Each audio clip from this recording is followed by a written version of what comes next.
It's Wednesday, March 13th, 2019 at 1 o'clock Eastern Time, and this is Higher Ed Live Special Edition. I'm your host, Andrew Cassel. On today's live broadcast, we're talking about making and measuring animated content using the graphic interchange format. In a little while, you'll find out how we pronounce that acronym correctly.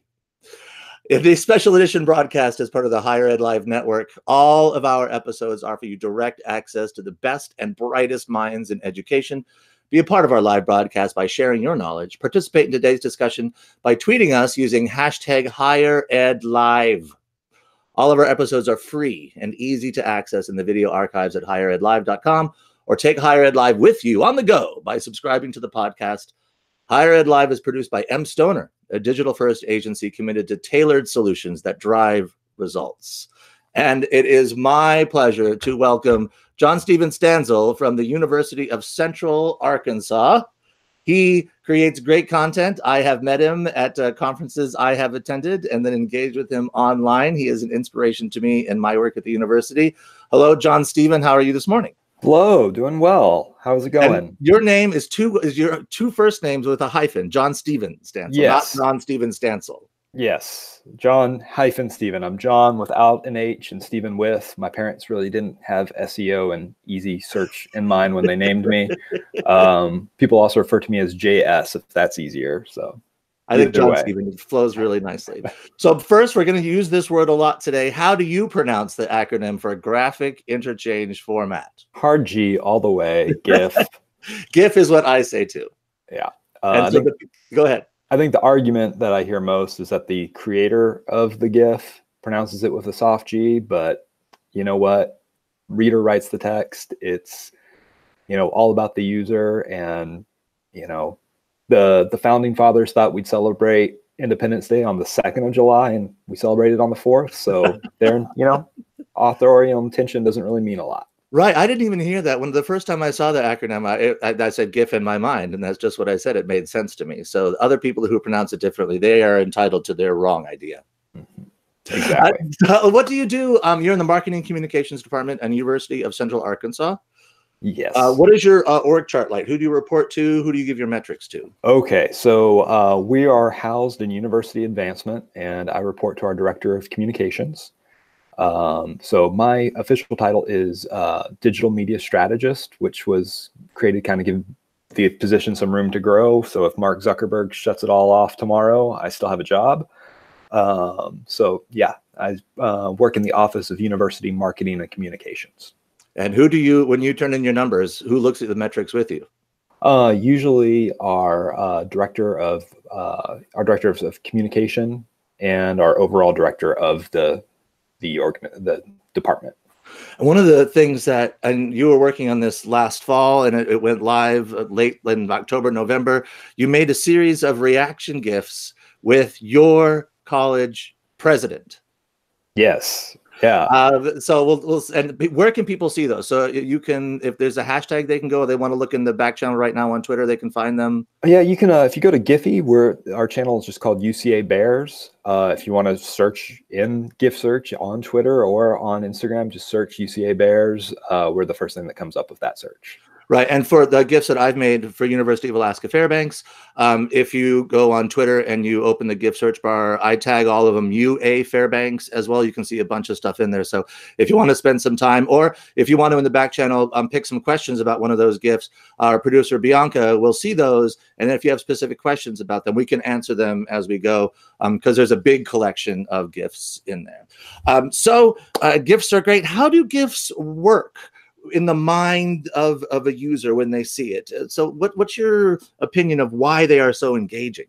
Well, I think they're really useful as they make it easy to express what's difficult in 280 characters, or just in the written medium. Sarcasm doesn't really come off well when you're sending a text or you're writing a tweet. It can make a very pithy reply work really well. For a brand, it definitely can humanize the brand and, soften a blow when maybe giving a student news they don't really want to hear sometimes, sorry, class isn't going to be canceled today. Womp womp. So that's really helpful. And again, from a brand standpoint, I think it's really helpful to be able to share content that people are going to engage with and they're going to recognize as human and authentic. And so even though your GIFs are like, they're definitely produced, nice camera, good editing, animated text, all that stuff that you added on there, it's still, it feels like there's a good feeling that comes through just using it and seeing it. Was that intentional on your part? I think so. I think one part of it was really, it came through with being in social media and having to make the most out of the scraps. You know, we're not always first in line for getting content creation. You know, a lot of resources are going to other places, and many times justly so. But with the mascot GIFs, where it started is we had the mascot in the studio for another photo shoot for something else, and I said, "Hey, give me 15 minutes with him. Grab some video." I took emoji flashcards. I just printed off a bunch of emoji and just made flashcards and said, "Give me this, give me this, give me this, give me this," to get those reaction GIFs. And we were able to create something that didn't take a whole lot of time, but we got a whole lot of ROI out of it. So it was fantastic. That splits off into two questions, and I'm gonna later on, I want to talk a little bit about the tools that you use for making GIFs on the go, live GIFing, and then in the studio. So we'll be talking about those tools a little bit later on. But the first, I want to know, who did you have to talk to get the buy-in for the president? Like, how far up the chain did you have to go until the president took time out of his day to do that? Not very far at all. I talked to our director of media relations and flew the idea past her. Our president is really outgoing. He's very active on social media, and just running the idea past him really quickly. He said yes in a heartbeat. So is that essential, do you think, having leadership that knows what that sort of gets, for lack of a better word, social media? Yes. You know, it's I want to say yes and no. I think they need to get it. They need to understand it. If they're not comfortable being involved. Before you go on with that, I want to stop right there and ask, like, understand it. Now, I know leaderships of the university, they understand what social media is, but talk a little bit about what you mean by understanding, not just the concept of social media, but how it works. What do you mean by that? They need to understand that social media is real life. And at the end of the day, I think there is sometimes you'll run into that mentality of, well, it's just people commenting on Twitter. It's not really a big deal. Those are real people. Those are real opinions. Those are real thoughts. And it's just as real as somebody writing a handwritten letter to your office of complaint or congratulations. And we need to recognize it as such. And I think university leadership needs to recognize it as such. So that's kind of where I stand on understanding of social media. It goes much, much deeper into that, but that's a good place to start. Seeing it as it's a part of the life of the university. It's not just a communications tool that we use to push out a flyer, which I know is a software. I don't want to get into flyers with you right now, Jon-Stephen. I know that's a thing. So it's incorporating it more than just the idea of a communications tool, but the lifeblood of the spirit and the soul of the university. Exactly. So you said to the president, hey, let's do these things. And he's, from his use of social media, knew the language of what you were asking him to do. Did he know the GIFs already before you showed them to him, or did you have to like mimic them for him? Right. So the idea was to take commonly used GIFs and recreate them with the president. So what I did is I uploaded a bunch of them onto an iPad and brought them into the studio, brought them into his office, and played the GIF. Okay, we're going to recreate, you know, this Justin Timberlake blankly staring at the camera GIF, or, you know, the Brent Rambo gives the thumbs up on his computer GIF. And he knew most of them. There were certain reactions he wanted to use on his personal account. So he had a handwritten list, a little Post-it note of GIFs he wanted to create, which was really exciting and really fun. In fact, one of the ones that he requested is one of our most widely used ones of him just going nom, nom, nom, nom, nom, like he's shoveling soup into his mouth. I would never have thought of that GIF myself, but it worked really well. What a great collaboration between you as the content creator and the university leadership. And he must have trusted you in the job that you're doing to let you into his office to take this time. So have you engaged with him before, or was this the first time that you sort of seen him in a social media way? He's a very hands-on president. You know, So my first week here, my keys to the building hadn't been made yet. So he actually I got here early and he lit me into the building, which was, kind of set the tone of what kind of president he is in my mind. But we had talked just a little bit when I first got here. We had met and talked about social media and some social media philosophy. But this was the first major project that we've worked on together. And that's a whole, I mean, getting leadership to work with social media people and the teams on their campuses, that's a whole other episode. I don't want to get down in there. Is there one tip that you would say for getting leadership to buy in for weird or offbeat content creation? I think having the mascot GIFs first really helped in being able to see the results that, hey, this went over really well. In fact, the main idea to get the president involved came from students. We did an Instagram poll and said, we've made these GIFs. What else would you like to see? And we got several requests for presidential GIFs. So you grabbed some value-added shoot with the mascot, turn it into something that you could show worked with metrics, ask some students their input, what they would like to see in the president. How could you turn that down? You had so much data to show about what was working. What sort of metrics do you look at? How do you, I mean, for my Giphy channel, I can look at there and I can see GIFs I've made over the past 3-4 years have 80 million views. Great. What does that turn into? Who do I tell that to? I tell it to myself to be like, hey, keep on doing what you're doing. What metrics do you look at? Exactly. Well, Giphy doesn't have really the most robust metric reporting. Basically tells you how many views you get. So you can export a spreadsheet, download it right from your Giphy channel, and it doesn't list you a name of the GIFs. It just shows the URL of the GIF and then the views. So you've got to click on it to see which one not even that you can't even give it a title for it. Exactly. And then also the views are a little bit skewed. From what I've heard is when you do your GIF search and all of those GIFs show up in the GIF search menu, each one of those counts as a view, whether or not that's used or not. So if you have 200 GIFs, every time somebody searches and scrolls your GIFs, that's 200 added views to your total view count. That said, I think it's symptomatic of high usage. You can't look at 1 million GIF views a week and say, okay, well, these metrics are a little skewed. I think that in and of itself tells you these are getting used and used frequently. And then on top of that, I do a lot of social listening and spot a lot of GIFs being used in the wild. And that to me really signifies, hey, this is getting used a lot. And then outside, do you screenshot those and turn them in as part of your report, or do you just get the good feeling and move on? Oh, I've got a folder on my desktop called Why We Tweet. And whenever I see something good, I screen cap it and put it into that folder. And I just kind of compile it for anybody I'll show it to whoever wants to see it.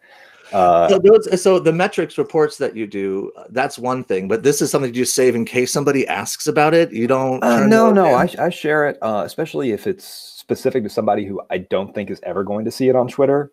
If somebody says, hey, the lady in the cafeteria is so nice today, and she makes me smile every time, and I send that to our food services people, let them know. Because I know she's not on Twitter. So I try to share those as much as possible. Is it something that has the president ever asked, like, how are my GIFs doing? Or has your boss ever said, hey, how are those presidential GIFs doing? And has anyone ever followed up with you about them? Yeah, well, one, I think our leadership and my supervisors are they're following up without even me reporting. They're seeing some of this themselves. And then back to what you're saying, anecdotally, when you see our president tweet, use a GIF, students reply to the president with a presidential GIF.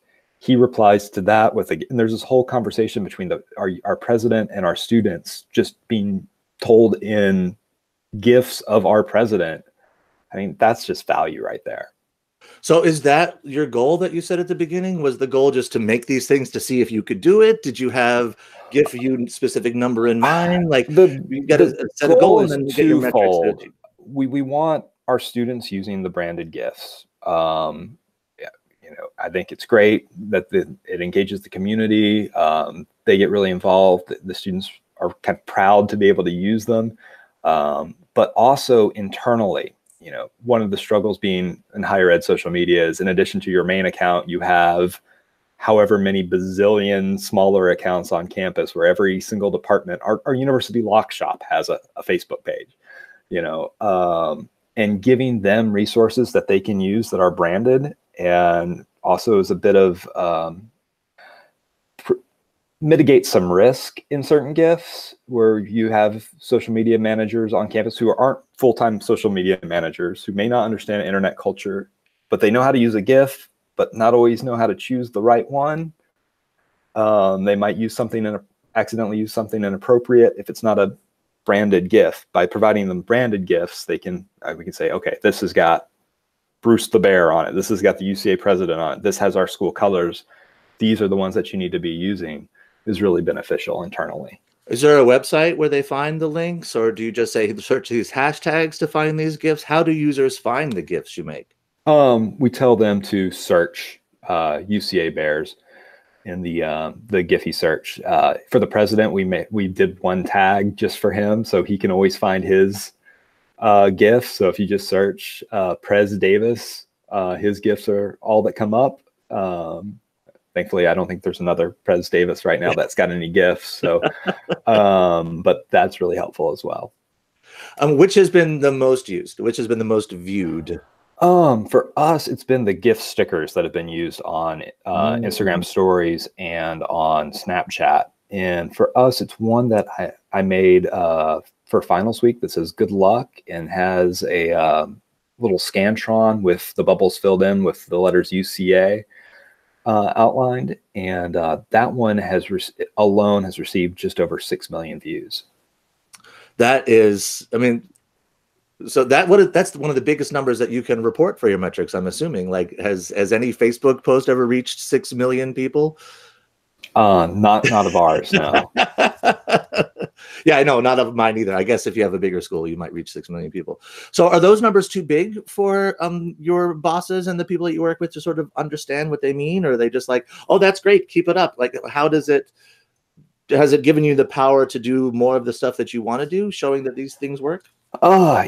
With the Giphy channel, yes. So I've been given a lot of liberty to go and just devote a lot of time to it. You know, we try to do a couple stickers for almost every occasion. We do one for homecoming, for major holidays, things like that. So do you make the stickers? Is there a designer on your team that makes them for you? Because, you know, you want them to be brand, you want them to look good, you want to behave the way that you want. How does that workflow work for you? I have learned from the school of YouTube of how to animate GIF stickers myself. You'll see that they're not the most polished ones, but I think in the language of GIFs, you can get away with that a little bit. I do have a little bit of graphic design under my belt, so they're all kind of follow the branding rules and our guidelines and things like that. Also, as I mentioned, using the scrap. So let's say our designer for homecoming, we had a designer create a logo for this year's homecoming. I just borrowed those elements from her, animated them so they wiggle a little bit, and made a sticker out of it. So the idea of using resources that are being made for other projects, like at my school, I use Basecamp as a project management tool. And there are files where all the stuff sort of goes and lives. So that is a great sort of resource to go and see what, I might not be in all the Basecamp projects, but I can certainly search through all the documents and find new pieces of content or material in there that I could pull out to create some of these tools. So that sort of goes along with finding the stuff that's out there and repurposing that other people are making to make the most of resources that are happening on your campus. Exactly. The other thing that you said was the school of YouTube. Like, we work as social media managers and content creators for higher ed, like all the time. The pressure is on. Get people to come to our school, engage with alumni, engage with current students, tell them what's going on, make the faculty feel loved, make the leadership know what's happening. We have to perform and do our best all of the time. But what I have found with making GIFs is that's the time to learn. That's the time to experiment that I don't necessarily have much of during the rest of the day. And it gets my imagination sort of fired up when it's like, what can I make today? What can I find to make? Is that something that you've encountered yourself? Do you set time aside to make a GIF a day? How do you find the time to do that? Yeah, that comes down to chalking it up to both professional development and content creation in the same go. I've learned a lot by kind of experimenting and making some of these GIFs, especially What's the the stickers. worst GIF you've made? You know, I spent a lot of time on one for graduation, and it's still up there, that scrolls across the screen and says UCA grad. But I was so proud of myself because I was going to really put a lot of frames into this and make it look like it really, but I animated it so it was so long that on the GIF sticker, it doesn't cycle through before your story ends. You know, how your frame on the story will end before the GIF goes through its first cycle. So that's definitely the worst one I've ever made. I probably need to pull that one down. But I learned by making it. So I think that's the most fun, is like, okay, I'm going to make a GIF today. What I'm going to make? What have I got around to make? One of the things that I have found for resources for GIFs is we have the public television station on our campus that broadcasts. So they have shows all the time. That's a great sort of idea to, okay, what show was on tonight? I can make a promotional GIF for that show, which leads me to the thing I wanted to talk about really quickly, because if anybody's out there thinking about making GIFs, is the fair use idea for using pop culture GIFs and things like that. And how in higher ed, if you take a smaller piece of something that's longer, you're just using 1 or 2 seconds of it, and you're creating a reaction GIF from Supernatural or Game of Thrones or anything like that, it's okay for us to use that stuff and to put it out there on our channels, because we are just transforming it into something new. And because we're educational institutions, we have more of a leeway to do that sort of work. Do you make pop culture GIFs too, or do you stick pretty much with stuff that's in your with the mascot of the president branded like that? I pretty much stick to branded GIFs, and kind of playing off some of the pop culture ones a little bit, mainly because we really want that Giphy channel we want to push the brand as much as we can, and that's been really helpful in that regard. What tools? Now it's time for tools talk. What tools do you use to make it? Like, if you're out there, if you're at graduation, do you do live GIFing when you're at events?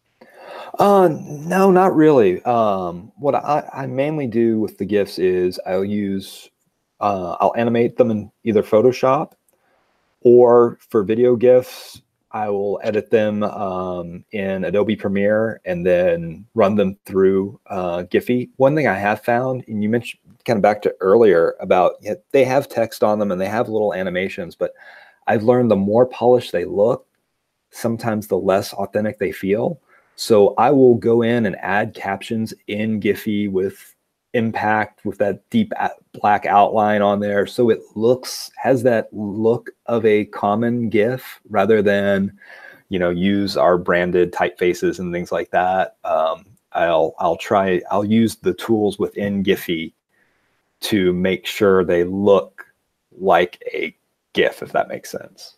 Talk a little bit more about that. Look like a GIF, like it's something that some 12-year-old made in their bedroom at 2 o'clock in the morning, that sort of thing. Maybe let's say 16-year-old. Okay. Yeah. I think if they look too polished, they feel inauthentic.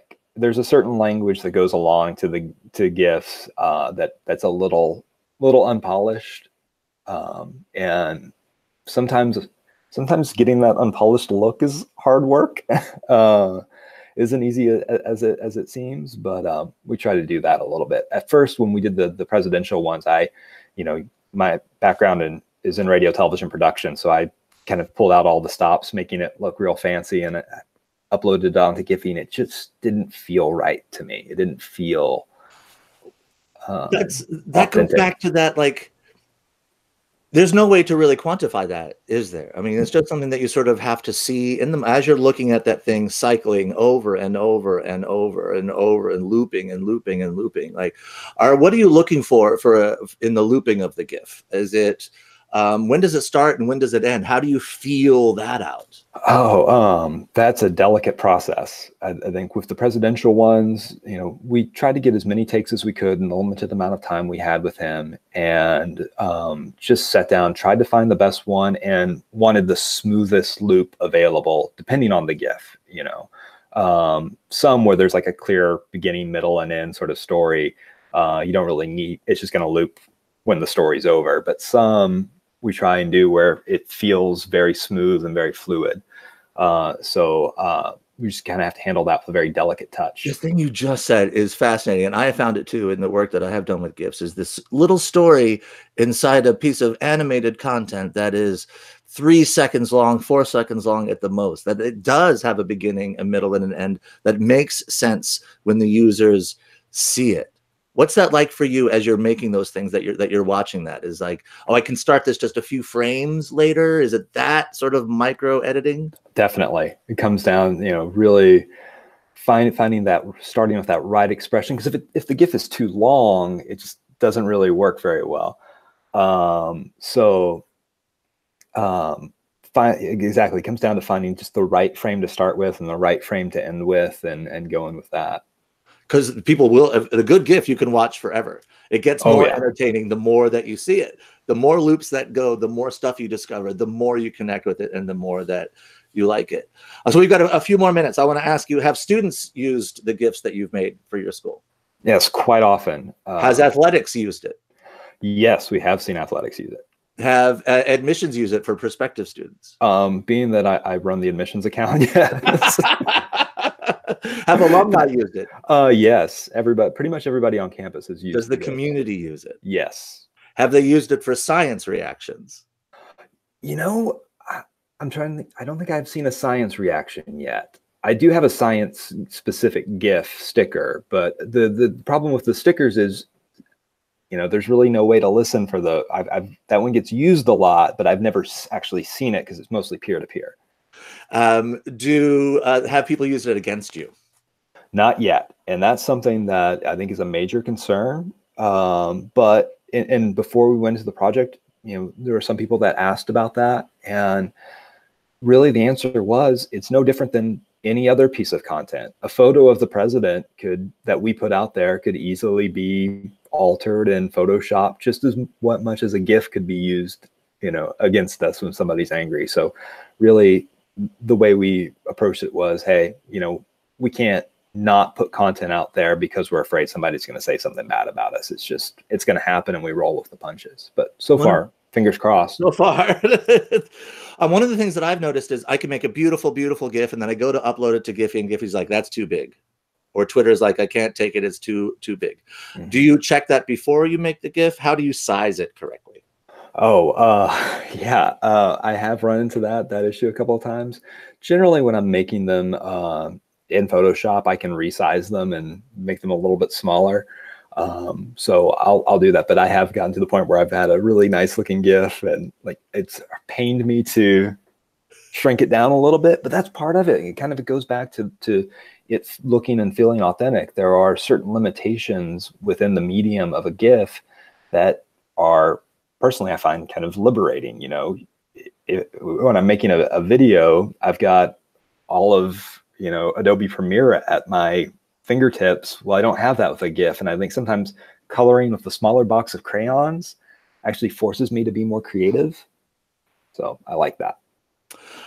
So one of the things that the show is about is to give people resources that they can use in the future.